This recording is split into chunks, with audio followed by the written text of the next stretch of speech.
Welcome back, all you beautiful people, to another episode of Cartoon Conversations with your super fantastic hosts, where we dissect more and more information from a fantastical cartoon series about Superman and Wonder Woman and Batman and all that good shit. We are now coming into the final stretch where we have the last 2 episodes. Can you be more excited? Ha! Yay! There you go. It's very bittersweet. It was very bittersweet. Yeah, no, we've been doing this for a while, apparently. We were doing the math, but it's been 16 months. Jeez, really? That's like more than 15 months. Yeah, it is. It's crazy, man. So, next week we're going to have our big finale. Big finale. So, we'll see. And maybe, if you're good, Santa Christ will bring you... Santa Christ? It's a nostalgia joke. Santa Christ will bring you an entire series recap by us. We'll have to see about that. I love Santa Christ. He's a good song, yeah. He has a good song. I remember when he first introduced Santa Christ. That was funny. All right. So, do you want to give our big question of the day, Jordan? Yes. So, we're going to examine this as a finale. What do we think of it as the penultimate episode? Right. How does this episode, as being alive, called alive, yes, how does it fit as being the second to last episode, the starting of the very last arc of Justice League Unlimited? How does it fare introducing our problem? Alright, and before we start the episode breakdown, I want to do a comment. I was re-listening to our last episode. Did you really? Yes. And I was thinking... What were you thinking, Jordan? That's dangerous. The story they told. It might not be a retelling of the story we were in, the ancient Hawkman story. It might have been a retelling of Starcrossed and the Thanagarian invasion. Of what? An Arthurian retelling of the Thanagarian invasion. In that case, ancient Qatar would be Hrotalik, and ancient Shire is obviously Hawkgirl. The advisor can be Krager there, because I didn't really understand how they said the advisor's Krager. Then that's what you were saying, and Green Lantern is obviously still Green Lantern. So I was just so confused. Just some food for thought. Perhaps in the last episode I was wrong. I was thinking that the whole time I was re-listening to the episode. I'm like, dude, why doesn't this idiot say that? So, Jordan, you're not very nice to yourself. I feel like you should give yourself a break. I mean, look, so many of our videos have 2 views. Who's going to be harsh on them and teach me better if one of those 2 views is me? That was so harsh. Many of our videos have 2 views, so who gives a shit? No, there's a limited amount for constructive criticism. And I want to thank the one guy who left us a comment. You're awesome, dude. Even though you did give us a thumbs down. Not into that. Yeah, did you really? Yeah, he did. Oh, that's great. Probably because he was a bigger DC fan than we were. What did they say? He corrected us on some Superman the Animated Series stuff, and then gave us a thumbs down. But it was okay, because he listened to the whole episode. So there you go. And he thought enough of us to comment. So, props, dude. So now I'm going to go into the episode breakdown, unless you've got something you want to get off your chest before we start. I don't know. I mean, nothing really resides upon my chest, so... Okay. So, Jordan and the Shirtless Elliot will go forth, then. And the Shirtless Elliot. Yes. That's a band name right there. That is. Jordan and the Shirtless Elliot. Surprisingly, we sound like the intro to a... what do you call it? Sounds like the intro to Josie and the Pussycats. Yeah, I was going to say. Josie and the Pussycats. Tails and ears for hats. Like a Scooby-Doo chase scene or something. Yeah. Jordan and the Shirtless Elliot. You'd be like our Scooby-Doo or Jabberjaw or something. Oh, totally. The Shirtless Elliot. Yeah. No respect. I always liked Jabberjaw. Oh, Jabberjaw was awesome. Definitely the most underrated Scooby-Doo copycat show. I mean, like, he was terrifying because the shark that talked and walked on land. That is scary. I'm just thinking of Ansem Retort, where he rides in to the battle riding a shark, and then, dude, your shark suffocated, yo. Since when have we been applying logic to these situations? Right! Which is also a fantastic cartoon, comics thing, whatever. You should go try and look it up online if you can. Ansem Retort, although it's not really being posted anymore. Oh, it hasn't been posted since we were in, like, high school. Yeah, probably not. But it was still. I loved it in high school, and I still have a very fond spot in my heart for it. But it's probably not something I could, in good conscience, recommend to somebody as an adult. Right. It was still so fucking funny. Many of my fondest middle school memories were talking to you about that comic, but... Right. But damn, there was some awful stuff in there. Oh, well, of they course. Had a running joke about how one of the main characters liked to kill orphans. Oh, yeah. And he apparently killed so many orphans that he wound up going through reverse nirvana and achieved mental perfection. And freaking sweet mind bullets. And freaking sweet mind bullets, yeah. Which he never uses. Weird. No, he does. So he never uses in any useful situation. Oh, right. Well, I mean, they weren't exactly pandering to a story-based arc system. No, I mean, they had arcs. I always liked how... Okay, we should stop talking about Ansem Retort. Right. Alright. We have a vaguely specific job. Okay, at this point, I've got to link Ansem Retort in the notes. Right. So. Go for it. No one would complain. So many people would complain. The Anti-Defamation League will probably complain. Continue. I don't think anyone will know. You just said before we have 2 fucking views. Except for that one video which is in triple digits. Woo, man! We're at about 650 views in total, too, so that's pretty cool. Are we now, like, advertising this? Yeah, I'm sorry. Come on with the show. Let's go. On with the show. So, open on the Legion of Doom. Open on like a goddamn seizure warning is what we're opening on. It's not quite Pokemon The Lost Episode seizure warning, but yeah, it's a bit seizury. Holy shit! There were so many flashing lights. I was sitting here like, stop, please. Seriously. That episode introduced Porygon, and I never really got a feel for exactly what Porygon was or did. Oh, Porygon is Data. Yeah. I mean, they're all supposed into the computer or whatever. I don't know. Porygon did Digimon before Digimon did Digimon.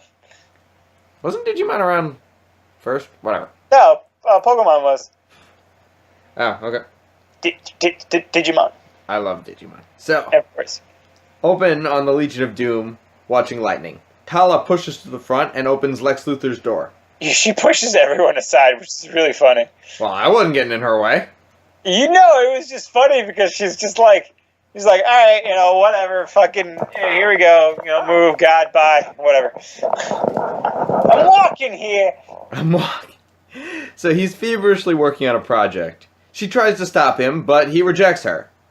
Then the Brainiac piece lights up, and it looks like something's gonna happen. But nothing else. They are. Anyone have the Windows fail note? It's like boom.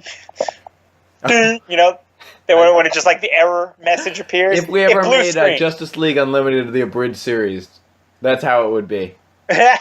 Although if we're gonna do an abridged series, we'd have to do Baki the Grappler first. Oh yeah, we have so many ideas for Baki the Grappler. Underrated anime. Oh, so, definitely. Great. They are. What was I gonna say? Something about I don't know. But there was gonna be a running joke where Baki died at the end of all of them. Every single episode he dies because he always does something stupid. Yeah. But regardless, what I was so curious about in that entire situation was how he starts ripping apart the machinery afterwards. Is he still kind of super strong because of Brainiac? Yeah, I think so. Or was it just No, I think he was. So I think mad. he's still. a bit of an Ubermensch because of Brainiac's improvements. I mean, he was always an Ubermensch, but, you know. So, they argue, and Lex Luthor smashes some stuff, like all mature men do. Tala then tries to get him to abandon the project, but he refuses. Being a former god seems unpleasant. Right, exactly. You kind of want to go back to your being a cool dude phase. Nobody wants to not be a cool dude, especially when you have... Basically, like that guy in high school who peaked in high school. Oh, shit, yeah. Except he's got the brains to, like, make a time machine to go back and be in high school again. So, in anger, she says she'll do it using transmutation. I love this conversation, though, because it's very coupley that are mad at each other. Did you get that? It's very, like, Joker talking to Harley Quinn. Like, No, it's not what... No, it's a parent and a child. Because it's like, go to your room. It's like, fine, I want to be in my room. It's like, well, that's good, because that's where you're going. It's like, all my games and stuff are in my room. I don't care. And then they slam the door at each other, you know? Like, that's exactly what just happened right there. He's like, get on with it. It's like, fine, I will. He couldn't admit that she actually had something that might have helped him. He had to have still kept being aggressive and obnoxious. That's pretty much what he did the entire time. So it's like, well, actually, wait a minute. You technically could help me. Do it! So such a little fucker.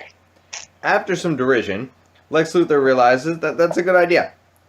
She does her spell, and Lex Luthor and Tala are shown using her awesome eye lasers. Right. She's right. That a scene where a Brainiac-shaped planet is blown up. From the stars, Lex Luthor can detect where it is, and he's determined to go there. Thank God she didn't, like, get those eye lasers mixed up. What would have happened if she fucking just shot Lex Luthor with super... The world would have been a better place. I mean, like, 100%. She probably would have been in control of the Legion of Doom there. They seem to have, like, a pirate code thing, where the one who kills the captain is the captain. That's pretty funny. I don't know. I don't think she would have wanted to be captain. I think she'd be. I don't think so. Remember, she went to kill Lex Luthor. She'd be like, "Fuck it, I'm in charge now." She went back to Grodd later on in this episode. She wants to be number 2. She talks about it. She does seem to want to be number 2, but I feel like if she crossed that line to killing a number 1, you either are the number 1 or the next number 1 kills you. So she's going to be the number 1. Like, once the die is cast, you don't get to take back your bet. Some die has been cast. There's a die. That's very famously what Julius Caesar said after he crossed the Tiber. I know. The die has been cast. Except for the bet part. That's what I added there to mix the math and make it confusing. Yada, yada, yada, cast, whatever. So, Tala tries to convince him to stay. But he throws her away and mocks her, like all good boyfriends. She's going to be a god. Please. Credits. Bam, bam, bam, bam, bam, ba-down, bam, bam, bam. That is absolutely nothing like the theme. I know, damn it, but I'm just fucking around, I swear. What is it? Jesus. So, like, there is no relationship of love in this situation. Well, I mean, it's two sociopaths in a relationship. You're probably not getting love and affection here. You're really hoping for shaky alliance with benefits. Shaky alliance with benefits. I like it. I mean, that's really your best hope when you get into a relationship with a sociopath like Lex Luthor. I believe it. So... It'll happen. So open on Legion of Doom at headquarters. The supervillains which is now nice and shiny and black and red. What? It is. It's nice and shiny and black and red. Yeah, no, Grodd did a good job with the paint. I would like to be introduced to his contractor. Yes. The supervillains are working Grodd's on... going through, Grodd's going through like supervillains, then goes into normal people. He's like, and then we have Bizarro, the reverse of Superman. We have Merlin. What? We have the Toy Master, and then we have Green Arrow. Bill He's from called accounting, and we have Kevin, my stylist, and he's just sitting in the corner like, "Hi," terrified. Please don't kill me. Yeah, Copperhead is just like looking at him like he's gonna eat him. Something like that. So, supervillains are working on HQ under Lex Luthor's direction. Yeah, Lex Luthor's going nuts right now. Yeah, he's going a little crazy. He's a pretty merciless taskmaster. And the supervillains, they're pretty independent people. They're not really enjoying it, but they're also, not really willing to cross Lex Luthor. Right. It is kind of funny, though, because you have him, like, smacking the shit out of the Weatherman? What's his name, I think? Is that his name? Weatherman? Weather Report? Weather Wizard. Weather Wizard. Oh, it was like Joseph's Bizarre Adventure? Something? I don't know. Yeah, holding his face up to, like lava. I love that. He's going nuts and screaming at everyone because it's really building up how important this is to him. He is going crazy. And I love it.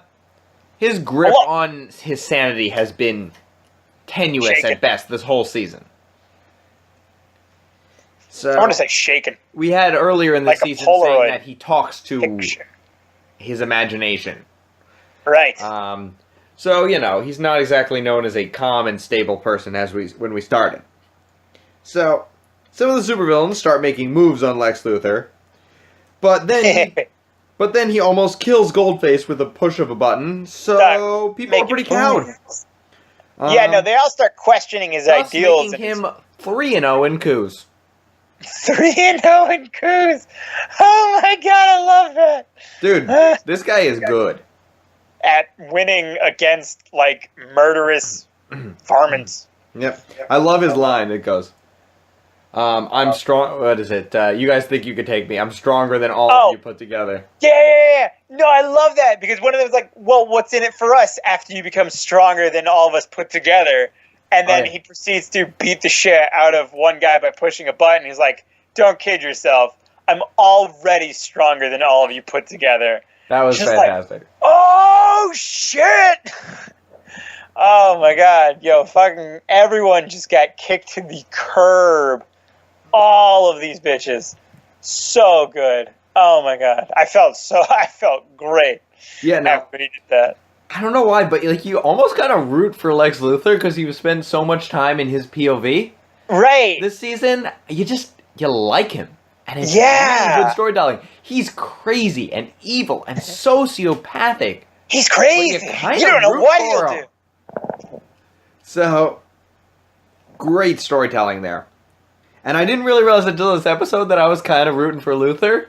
You kind of rooting for Luthor. Yeah. I mean, it's not that you don't root. It's not that you wouldn't root for Luthor. It's also you rooting against a bunch of random stupid villains. I was also kind of like rooting. I'm like, I want the Brainiac thing to work, even though I've seen this episode. I know it doesn't. Right. You really want it? Oh, you wanted Brain? Okay, I was rooting for Lex Luthor to just beat up on all those fuckers. I think that would have been fun. Definitely 100%. Like, I really wanted him to start kicking the shit out of more people. He never really got to, but it's fine. So, I don't really care. So Atomic Skull gets up the courage to ask what his plan is. Luthor basically explains he's going to find Brainiac, merge with him, and then all of them will help him rule the universe. Yes. So, pretty modest. Hell, less than pleased. Then... Yeah, everyone's a little bit, maybe not. And then Lex Luthor dramatically walks away and presses a button and reveals they were turning the Legion of Doom headquarters into a freaking spaceship. I love that because he gives no one any chance to, hold on or something. Yeah, no. It's like, everyone, fuck you. We're shooting off into space now. Wait, what? Oh god. I also like the trajectory of the engines, or no, what do you call them? Son of a bitch. It seems like you can do anything with cloaking devices in this universe. Right. Oh like, my what god. was it? Yeah. Lex Luthor turned a cloaking device into a jet engine. Not a jet engine, sorry, a rocket engine. And Grodd turned a cloaking device he turned the cloaking device into a hyperdrive. What? Not an engine, he turned it into a warp drive, man. Oh yeah, you're right, he turned it into a warp drive. How do you control that? I don't know. Cloaking devices are like the best thing ever, though. Yeah, I'm going to use Brainiac 7 should just, like, carry around 80 cloaking devices, because they can apparently become anything. Alright. If you're intelligent enough. Alright, he's going to turn the ability to become invisible into hyperspace travel. Yeah, I can see that. You know, you could, one lets you fucking, walk around and sneak up on girls, don't see you, and the other one lets you fucking zip around space like you're from Star Trek. It's like how every Star Trek season has its own technobabble. Like, what was it? It was like positron interference or something like that in the first one, and it was... So much positron interference. Can you believe it, Jordan? And proton torpedoes. And proton torpedoes! I love proton torpedoes! So yeah, and then in Deep Space Nine it was, I don't even remember what it was. Oh well. So whatever. So, as they are flying into space, we also find out it is hyperdrive, because I guess this wasn't ridiculous enough. So, in his cage, and that's just a nice, cruel twist. It's so Lex Luthor to put him in a cage. Alright, to put a monkey in a cage. Yeah. Because he made it look like a zoo cage, too. That's just perfect. Yeah. So Luthor. Just great. So... You sneaky son of a bitch, Luthor. So, Grodd demands to know what's happening, but, no one's there, so... Then Tala comes in and frees Grodd, which, nice touch. He comes in. Nice touch. Yeah. I like that they had a scene together and whatnot. And they kind of made up in a way that made it very clear that they had absolutely no affection for each other. That's pretty harsh.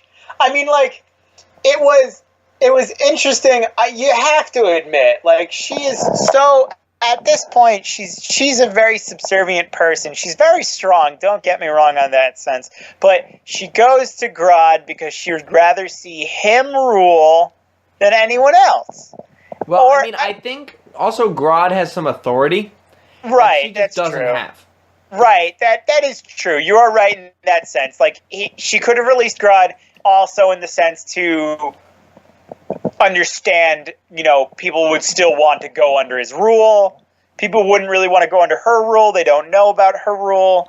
So that makes sense. I feel like magic users probably don't make good leaders. It involves a lot of, like, independent study and thinking and meditation and stuff that will take away time from leading and plans and organizing. Magic users. So... I like that. I didn't want to call her a witch. Oh, that's pretty much what she is. She's pretty much a witch. She's a witch. But witch has negative connotations.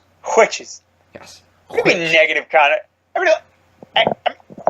She's a villain. She's a super villain. You can't want to give her positive connotations.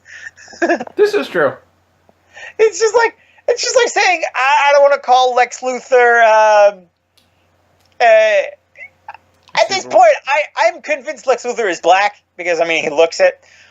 So, it's like saying, I don't want to call him black, I want to call him African-American, because that's got negative connotations. But it's just like, he's a villain, so you don't want to give him positive connotations. I'm not going to get racy aside, but, I don't fucking know.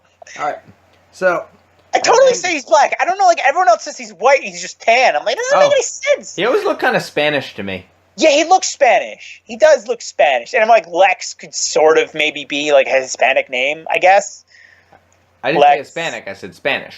Well, He's clearly blue blood. Blue blood. Old money blue blood, in my mind. Old money. Oh, yeah. It's a lot of money. So, it's a coup. Grodd comes in with an army. The stakes are set. And a giant cannon. And, I love the giant cannon. Yeah. And the Legion of Doom Civil War is underway. Grodd has more people, but Lex Luthor has the big guns like Bizarro and Sinestro. Right, and for some reason, Goldface. I feel like Goldface is surprisingly forgiving of almost being killed. Yeah, that guy who almost melted my head. Yeah, like,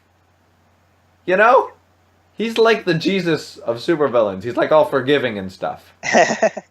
What was I gonna say? In a weird twist, I really enjoyed Grodd's entrance.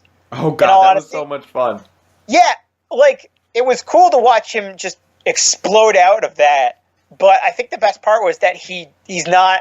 He doesn't look like he's overtly happy like he always does. He doesn't look like he's overtly confident. He just looks like he's a man on a mission. Like, this is something I am going to do. This is something I have to do. I'm going to take you down, and you ain't going to do shit about it.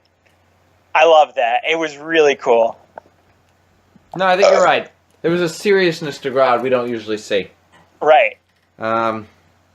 So, Tala Corn, they fight. There's some things. I'm just going to bring up a couple points. It's a very long fight scene. So, Tala corners Lex Luthor, but he is an anti-magic medallion, so that doesn't go well for her. You can't imagine really how know much better this costs. than to fight Lex Luthor, dude. You needed at least 6 people. Like, he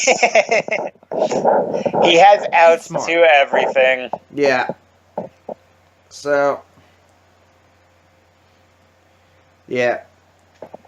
It's fantastic. Also, my biggest problem with this scene is that it's a little confusing. Like, I don't really know who's on every side. It's like, there'll be people fighting, and I'm like, who am I rooting for here? Everyone just starts beating each other up. I mean, I feel like, in all honesty, you could root for, understandably, the villains that are very throwaway. The ones that, like that one guy who looks like he's a pitcher or something that Lex Luthor grabs immediately, which is funny. I don't know. I just don't feel like... the ones you can name are usually the ones that are on important sides. Yeah. I guess, like, what's her name? Savage, was it? Or Rampage. Rampage. Just surprisingly well against Bizarro. I didn't realize she was that strong. Yeah. I guess so, and I've never seen her in anything. I mean, like, Bizarro she was like a Soviet villain. A Soviet villain. That makes sense. She's fucking huge. She does look very Soviet. She looks like an East German weightlifter. So, regardless, so they're all fighting each other. But that might have been the point. There might not have been so many sides. It might have just been they're settling scores. That, like, people, like, kind of somewhat were on a side, but in reality, they were just beating each other up because they were very independent people stuck together for way too long, and all these feuds had kind of risen that were only held down by a fear of Lex. Right. That makes sense. I would definitely understand if everyone's got, like, a little shit-talking notion in the back of their mind, They're villains. They don't work together. They're not fucking heroes, that's for sure, so they're not going to get all buddy-buddy on each other. So, I think that seems more likely about how people chose sides than really how they felt about Lex or Grodd. It was probably just like, oh, that guy I don't like's on the other side? I'm going with the other guy. So Lex Luthor and Grodd fight. Lex Luthor has gloves that disable Gorilla Grodd's gun, so they fight hand to hand. Right, he also randomly gets those gloves, which is kind of funny. Well, he has a plan for everyone. Yeah, he does. Well, I mean, just like those came out of nowhere. It's like as he was falling, he slipped them on. Well, they seem useful. I would believe that. I feel like that's something he probably just carries around with him. Yeah. So either way, Grodd knocks Lex Luthor around until he tries to use his mind control powers. At which point Lex Luthor uses his powers turn on you machine. By the way, I want that thing. The powers turn on you machine. Yeah. What was Goldface's powers then? I think he like turns thing to gold when he punches them. It's like a Something Midas like- touch weaponized Yeah, thing. so having the powers reverse on you makes it just his face explode or something. I don't know. I think it was turning his insides to gold. That's fucked up. Yeah. What a way to go. Yeah, so the powers turning on you machine. Very useful. The powers turning on you. I did like that. He was waiting solely for that moment for Grodd to do it. And he even talked about that. He's like, I was waiting on you to do that forever, man. Yeah. Come on, you're supposed to be more predictable than this. So, he forces Grodd to bow to him, and then to walk out into the airlock. And then, in just a truly virtuoso moment of cruelty, he releases the mind control in the airlock. Oh, of course. You gotta do that. So Grodd can suffer on his way into the cruel void of space. So, with Grodd defeated, his fellow coup members surrender, thus making Lex Luthor 4-0 in coups. He is like the 1974 Miami Dolphins of coups. I totally agree. So, although I'm so slow at editing this, there might be another perfect team by the time I put this episode up. By the time you put this up, totally. I definitely believe that whole revelation of an act will happen, yada yada yada, between now and then. But regardless of that, So, the whole exchange between Lex Luthor and Grodd in this scene, I think, are really, really nice. it is. It's really well written. Well, no, it's just I definitely feel like they've pulled that from something. I didn't really see any references to that. I can double check Wikipedia, see if they had it. I think they have. I can't think of anything at the moment. But like you talking about, we could have been something amazing, or we could have been, we could have been great, wouldn't we? No. And Lex, of course, has to be a dick. Hits him in the airlock. I love it. No, but why speak ill of the dead? Yeah, why speak ill of the dead? Oh, I love that. That was so fuck you. Yeah. It was great. There were a lot of good moments there. Giganta had a good moment. Bizarro had a good moment. Sinestro had a couple good moments. Yeah. But we can't get through all of them. Let it be said, supervillains are cool. Yes. So, I mean, they're never not cool. 100%. It's just, oh, Jesus Christ. They were, that moment, and the fighting. Oh, yes, I almost forgot. One of my all-time favorite scenes in the entire series is in this fight scene. yeah. Which, I don't know if you could guess it, but I'm a big fan of, like, weird fighters. So, when Toymaster, that's his name, right? Toymaster? Yeah, Toymaster and Killer Frost, that fight. Killer Frost start to fight, and Toymaster starts beating the fucking shit out of her with a yo-yo. I lost my mind. Oh my god, he's just walking around like humming to himself with the yo-yo. He's calling all the yo-yo moves too. Oh, is it walk the dog? No, Around the World. Around the World, Sleeper, something Cradle, Rock the Cradle. Yeah.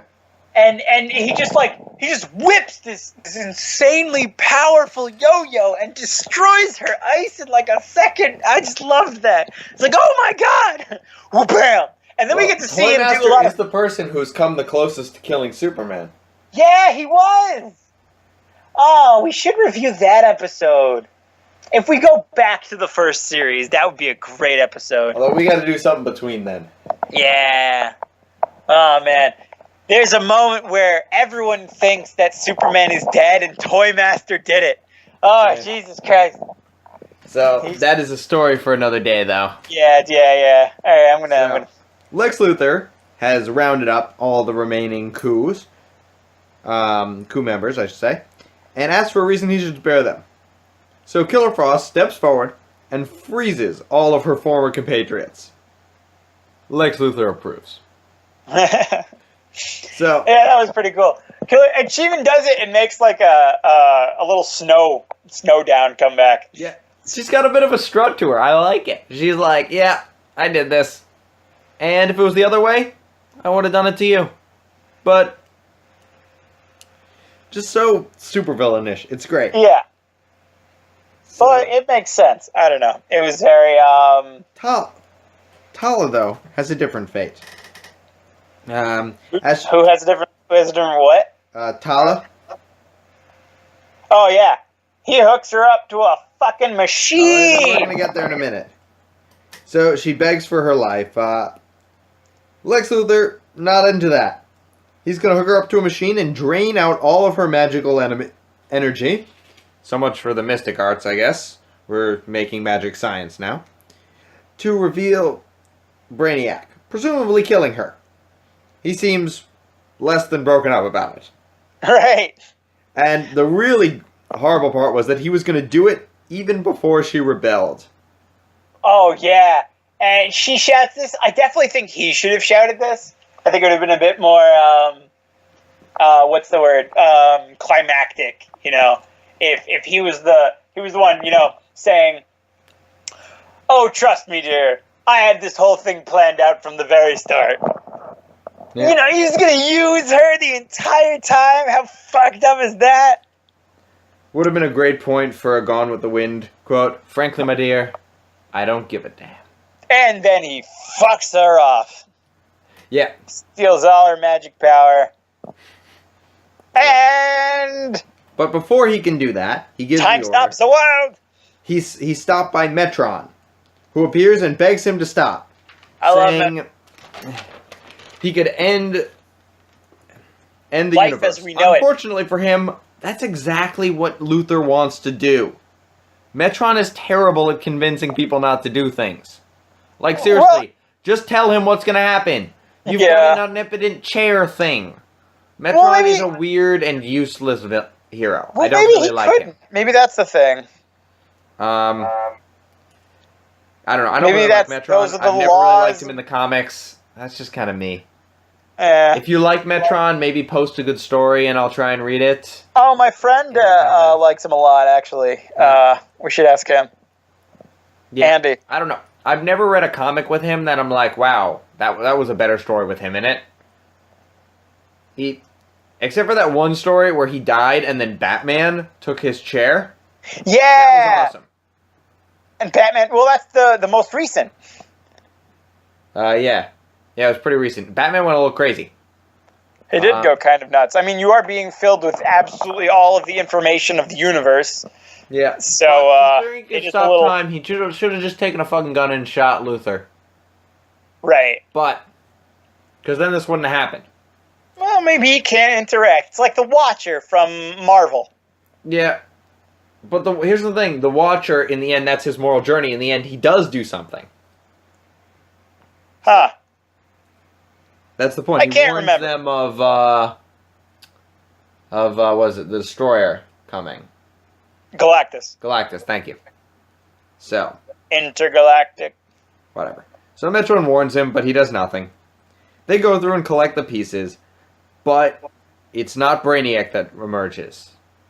Right. It's Darkseid. Bum, bum, bum, What bum, a freaking bum, reveal. bum, Because you bum, see, bum, like, bum, his outline first, and you're like, that's not the Brainiac shape. Oh, shit. Yeah. What is it? And then it's Darkseid, who's like the chief villain of the whole DC universe. Who controls a damn planet. And worships death. That's freaking awesome. So, on Apocalypse, Granny Goodness and Count... No, just like, can we talk about how immediate Darkseid kills everyone? Oh yeah, he just blows up the spaceship. If Because you breathing is for chumps. if you want to introduce a villain and make them scary, make them as far removed from human thought as physically possible. Oh Yeah. my god, he asks no questions, he gives no answers, he says one thing. So you brought me back to life? Okay, cool. you're having a quick death. That's it. I'm going to kill everything that you love. There you go, the end. Blows up everything immediately. I would have been really excited to see Young Justice's take on Darkseid. Darkseid? Yeah, if that season comes out. Yeah, we'll see. I heard that it's not going to, but... Yeah, it's unfortunate. I still hope. Ah, well. On Apocalypse, Granny Goodness and Count Vruderbar are about to fight a climactic final battle for Apocalypse. But just as their forces are about to engage, when they're running at each other across the field, Darkseid comes in and stops the battle. And just his mere presence reunites Apocalypse. The invasion of Earth will begin, and Superman must die. Must die. At the Metro Tower, an aide rushes in. Oh, you. To get the superheroes outside. I like how it's the Metro Tower. I don't know. Yeah. It's on Earth and it's kind of cool. Yeah. Metro Tower, to get the superheroes outside. The Legion of Doom is outside. And Lex Luthor says, we have a little problem. I like that. Was kind of cute in the end, but it's more of a... They're all just standing outside waiting patiently. I think that's a little weird. Well, it's kind of badass that, like, even in that situation, Lex Luthor's in control. It's sort of like that. He's, like, kind of like, well, I fucked up, but I'm going to be man enough to admit it. That's something, right? Right? Right? Right? Right? Please don't snap my neck. Please don't kill everyone that I love. Oh, that's cute. You think that there's a plural to people Lex Luthor loves. Well, it's Lex Luthor loves me. He loves himself. He loves Lex Luthor. He loves Lexi. He loves good old Luth boy. You know. He loves the Lex man. You know. The Lex adventure. This sounds like Lexi and the Jets, or just Lex and the Lex. Lex and the constantly still Lex Luthor. Yeah, I feel like his birthday party is a party of one. His birthday party is a party of one, but it doesn't need to be anymore. That's all there needs to be. So, what do you think about the episode as a whole? Is it an exciting end? The episode as a whole was a bit back and forth. There was a lot in it that just didn't really catch me, but there was also a lot in it that definitely drew me in. I would say I liked this episode. The action was nice. It was kind of like you really couldn't tell what was going on, but you still got to see a lot of cool interactions. The story was a little rushed, but it was very climactic, and the way they introduced Darkseid was incredibly badass. It was absolutely, it was the penultimate of, the battles. This is what, next one, shit's going down. The bad guys are looking for help, the very big bad came back and blew up everything immediately, and he's scary. Holy shit. This episode did really well in terms of setting up a finale. Even if the finale isn't that great, which, kind of is because I already saw it, so I know what happens. But I haven't rewatched it yet. Oh, you gotta watch it. It's so good. No, I'm really excited. I'm gonna watch it. Oh my god. The finale is always fantastic. But what was I gonna say? This did a really good job of introducing the idea of what is going to happen next episode. Of setting up for, everyone's going to get really, really crazy. I feel like maybe it can do a bit more introducing music. It could have done a bit more, expressing a theme through sound, which is something that's very important, but I just feel like this didn't do it that well. Nearly so much. Regardless, shit's crazy. It's definitely oh my god, next episode is going to be great. I just know it. because I've already seen it. But regardless, yada yada. Yeah. So, what was it? Just one more thing I wanted to add. The remaining surviving members, I just thought I'd give a list of it. At the end, who talked to him are Thomas Skull, Bizarro, Cheetah, Evil Star, Giganta, Heatwave, Killer Frost, Lex Luthor, Sinestro, Star Sapphire, Toyman, and Volcana. That's like a pretty powerful group of people. Right. Like, oh, wait. I wanted to I make know all mention. of those names except Volcana. Oh, Volcana. Yeah, she's just the fire one. Okay. She's kind of I wanted to make mention, back when we were going on Apocalypse, do you remember? I don't know who those people are. I've never seen them before. It was the very female side of Apocalypse. Do you remember? Oh, yeah, the Apocalyptic sidekicks. I knew who they were, but I didn't, know their names. The girl that's like a dog that just, walks up straight to the screen and stares at us? I was like, what the fuck? Apocalyptans are a little weird. Yeah, she's staring at us. She's not staring at anyone else but us. And it's really creepy and unnerving. Well, I guess it's a little third wall breaking. Yeah, I guess so, but it's fourth wall. Fourth wall, sorry, yeah. Yeah. So, also, we have a little problem. Actually, I guess I did not realize this is a tribute to a line from Doctor Strangelove, where that's spoken by the president, trying to find a tactful way to tell the Russians that a rogue Air Force general has ordered an unauthorized nuclear strike on Russia. So thank you, Wikipedia, for letting me know that. What was this? What line? So we have a little problem. With the ending line of the episode. Oh, okay. Also, I'm reading. Wikipedia has some good stuff this week. So during the fight with Grodd, Luthor refers to him as a half-baked objectivist, which is kind of awesome, because even Lex Luthor knows objectivism is a terrible philosophy. So that's awesome. Objectivism. Objectionism. Objectivism is, thinking Atlas Shrugged is a work of philosophy instead of fiction. Well, it's both, isn't it? It's a work of fiction that involves philosophy. I guess. Objectivism, you have to be very kind to call that philosophy. And mind you, I enjoyed Atlas Shrugged. It's a way of thinking. I read a bit of what was it? As an objectivist makes a lot of sense, I think. Because remember in the first episode of this season where he was talking about the secret society as like a co-op, right? Without the vegetables.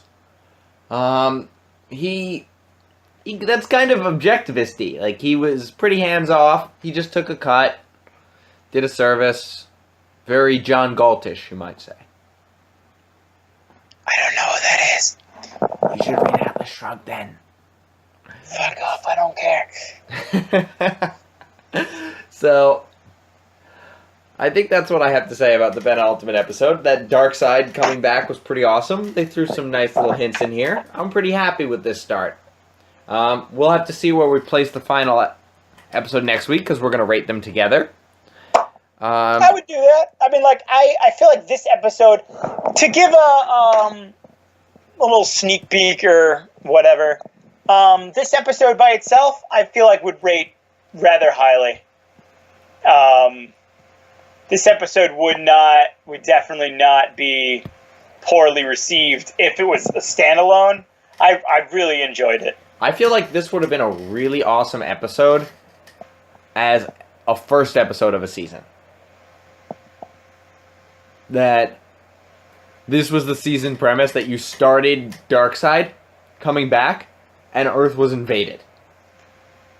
And then the season arc, or like a 5-episode arc or something, was the Legion of Doom and Justice League teaming up. Like, if there were 15, 16 episodes in this season instead of 13, I think that would have been great if we had like a bit of an arc instead of just a 2-parter of Darkseid coming back. Right. Like, if for some reason the Justice League was in space, so Darkseid took over Earth and was running it as a slave camp and they had to free it. I think that would have been really cool. Probably a little dark for the DC animated universe, though. Right. So. Having more Darkseid is definitely a good choice. He's such a cool villain. He's just, what is he searching for? The anti-life equation. Yeah. Something that will wipe out all life in the universe. I was going to do a little bit. It's like, what is he searching for? Oh, just the one solution to end all of life. Okay, yeah, sure, why not? I guess we have to stop him, you know? Yeah. So, any final words? Yeah. I have mixed feelings about the new Nintendo Switch that was just announced.